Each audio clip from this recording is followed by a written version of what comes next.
Hello दोस्तों, कैसे हैं। उम्मीद करता हूँ आप सभी अच्छे होंगे।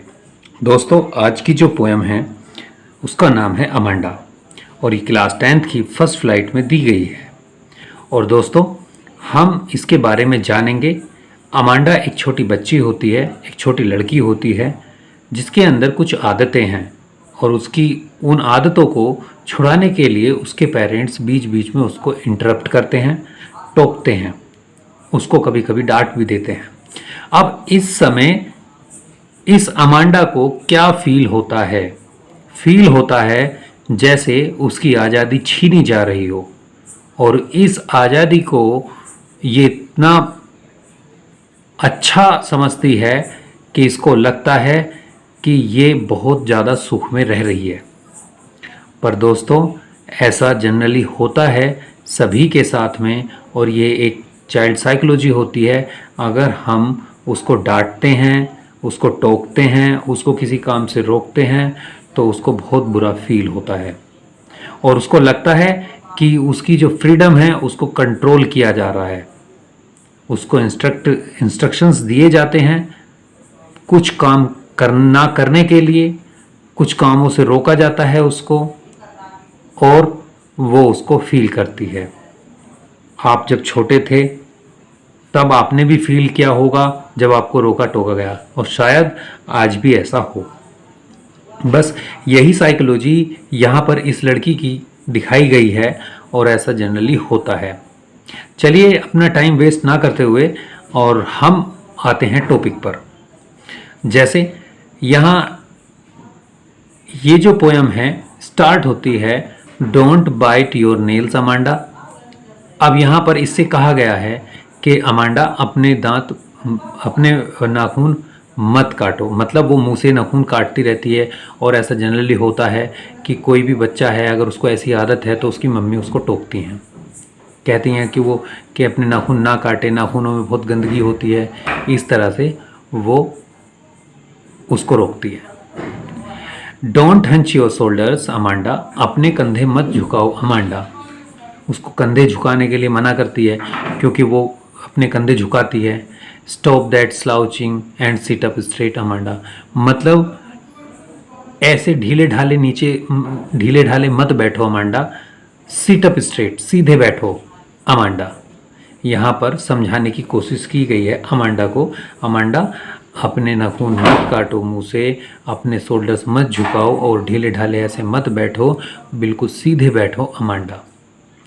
अगले स्टैंजा में है, अब यहाँ पर जब इस बच्ची को, जब अमांडा को रोका जा रहा है, अब इसको लग रहा है कि उसकी आज़ादी छीनी जा रही है, तब वो पता नहीं क्या क्या इमेजिनेशन करती है। अब यहाँ तक ये जो पूरा स्टैंजा है यहाँ पर कहा गया है किसी के द्वारा। अब यहाँ पर आगे जैसे ही हम देखते हैं, यहाँ ये क्या होता है इसमें आगे देखेंगे तो इसमें देखिए, देर इज़ लैंग्वेड एमरल्ड सी, मतलब यहाँ पर ये कहते हैं वहाँ पर एक रिलैक्स, शांत एक पन्ना समुद्र है। मतलब वहाँ पानी है, समुद्र है और एकदम रिलैक्स है। And where the sole inhabitant is me, और जहाँ पर मैं एकमात्र निवासी हूँ। ये कौन सोचती है? ये सोचती है अमांडा। वो सोचती है कि एकदम जहाँ का पानी एकदम रिलैक्स है, शांत है, वो जो समुद्र है, मैं वहाँ पर एकमात्र निवासी हूँ। हैबिटेंट मतलब निवासी। ए मरमेड ड्रिफ्टिंग ब्लिसफुली, और क्या कहती है कि मैं एक वहाँ पर एक मरमेड हूँ, एक जल परी हूँ जो वहाँ पर बहुत स्लोली मूव करती हूँ, तैरती हूँ और जॉयफुली वहाँ पर रहती हूँ। मतलब ब्लिसफुली वहाँ पर रहती हूँ और आनंद पूर्वक मैं वहाँ पर रहती हूँ। आगे है, did you finish your homework Amanda. अभी यहाँ पर आपने देखा इसमें, इस दूसरे स्टैंजा में यहाँ पर इसकी इमेजिनेशन दिखाई है और तीसरे स्टैंजा में शुरू करते हैं, did you finish your homework Amanda, क्या आपने अपना होमवर्क कंप्लीट किया था अमांडा, या आपने अपना होमवर्क ख़त्म कर लिया Amanda. Did you tidy your room Amanda, क्या तुमने अपना रूम साफ़ कर लिया अमांडा। टाइडी का मतलब यहाँ पर साफ़ करना होता है। I thought I told you to clean your shoes Amanda, मुझे लगा अमांडा तुम अपने शूज़ साफ कर चुकी हो, क्लीन कर चुकी हो या पॉलिश कर चुकी हो। मुझे ऐसा लगा। अब यहाँ पर स्पीकर कहते हैं कि मुझे लगा कि तुमने अपने शूज़ साफ कर लिए होंगे अमांडा। अब अमांडा से काम भी करवा रहे हैं, डांट रहे हैं उसको, हो सकता है पनिशमेंट के तौर पर उससे करवा रहे हों। आगे देखते हैं। आगे जो है अगला स्टेंजा है, इस अगले स्टेंजा में बताने की कोशिश की है, did you finish your homework Amanda, sorry, I am N orphan, I am N orphan roaming the street. यहाँ पर कहते हैं मैं एक अनाथ हूँ, ऑर्फन हूँ, रोमिंग द स्ट्रीट, और घूमती रहती हूँ गलियों में। I pattern soft dust with my hushed bare feet.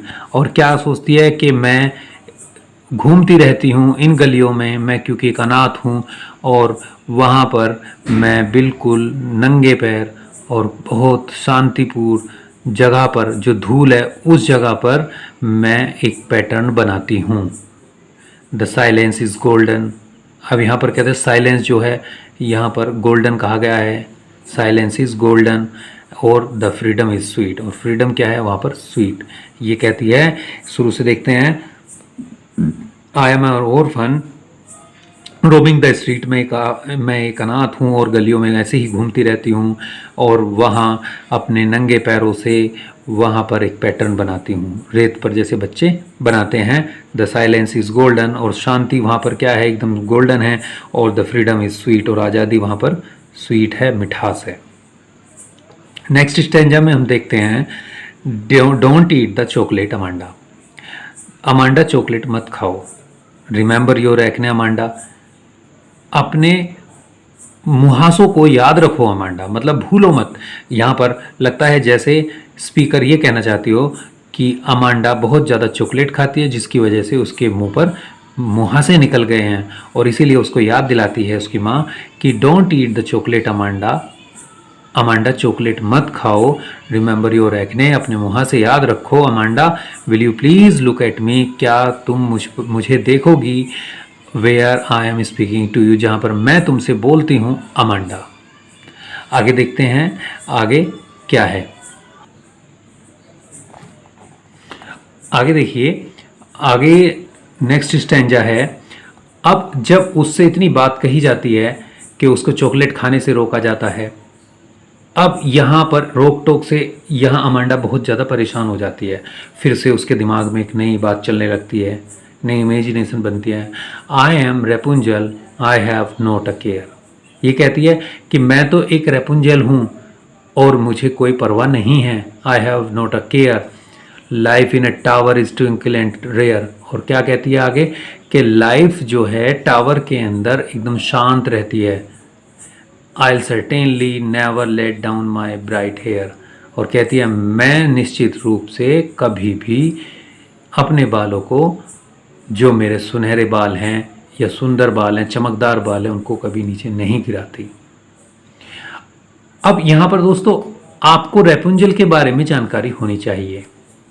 जैसे पिछले वाले स्टैंजा में हमने मरमेड के बारे में बात की थी, वैसे ही रेपुंजल के बारे में पता होना चाहिए। एक्चुअली रेपुंजल से यहाँ पर ये अपनी जो है ना तुलना करती है। ये ख्वाब देखती है कि मैं रेपुंजल होती तो ठीक थी, अपने आप को रेपुंजल समझती है। तो रेपुंजल क्यों समझती है? रेपुंजल के पीछे की एक कहानी है। रेपुंजल एक जादूगरनी की एक बेटी होती है, और वो एक टावर में रहती है, और टावर में वो जंगल में, घने जंगल में टावर होता है, वहाँ पर रहती है, और वहाँ वो अकेली रहती है। उसके बहुत सुनहरे बाल होते हैं और बहुत सुंदर लगते हैं। जब कभी उसकी माँ को उस टावर में आना होता तो वो ऊपर से अपने बाल गिरा देती, और उसकी माँ उन बालों के सहारे ऊपर पहुँच जाती। जब नीचे जाना होता तो रेपुंजल अपने बाल नीचे गिरा देती, और माँ उसकी उतरकर उन बालों से फिर से चली जाती। ये एक छोटी सी कहानी है रेपुंजल की, इसीलिए इस रेपुंजल से अपनी कंपेयर करती है। तो I have not a care, मुझे कोई परवाह नहीं है। Life in a tower is twinkle and rare, बहुत शांत होती है वहाँ टावर में अपनी life. And I certainly never let down my bright hair, और मैं कभी अपने बालों को नीचे नहीं गिराती जो सुनहरे बाल थे। Stop that sulking at once Amanda, रूठना बंद करो, एकदम रूठना बंद करो Amanda. You are always so moody Amanda, तुम हमेशा ही मूडी रहती हो अमांडा, एनीवन वुड थिंक, कोई सोचेगा दैट आई नेग्ड एट यू, मैं तुम्हें मना करती हूँ अमांडा। तो ये पोएम दोस्तों लिखी है रोबिन क्लाइन ने, और इसमें जो ग्लोसरी दी है, languid, relax, drifting, moving slowly, pattern, make patterns, और ट्रिंक्विल मतलब काम, मतलब शांत। यहाँ पर ये वोकेबलरी जो मोस्ट इम्पोर्टेंट है। तो दोस्तों ये आपको पोएम कैसी लगी, और अगर आपको अच्छी लगी है तो आप चैनल को लाइक कर सकते हैं, सब्सक्राइब कर सकते हैं, शेयर कर सकते हैं। Thank you so much.